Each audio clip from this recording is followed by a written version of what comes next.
People are still dealing with damage caused by the big freeze of February 2021. In tonight's Troubleshooters report, a disabled woman keeps trying to get her insurance company to cover her claims over a water leak in her home in the days following the extreme temperatures. So she's called us for help. Now, your Action 10 News Troubleshooters report. Nora Holscher and her husband moved into this home blocks from Ocean Drive about 7 years ago.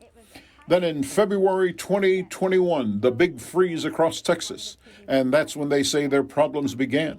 Nora noticed something unusual about a bathroom wall. Well, I noticed that in the midsection, it looked like a pregnant woman. It was just like, it was bulging like this. So I touched it and it was very, very hard, very hard. So I knew there was ice. Had to be ice behind there. Holscher says they began smelling gas in the house, so she immediately contacted her insurance company, State Farm.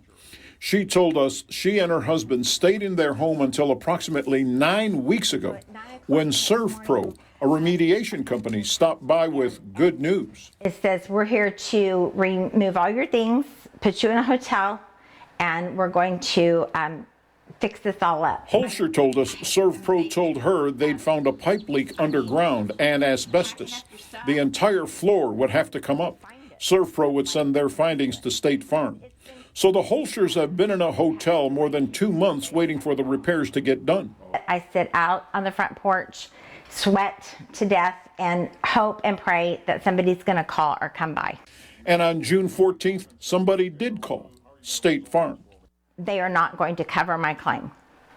And I about had a heart attack because it was a continuous leak, and that's because they couldn't find it.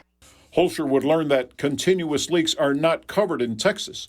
She also found out that day from the hotel, not State Farm, that they had to leave. However, later that afternoon, Holscher says the adjuster called. They could stay in the hotel until Friday, June 17th.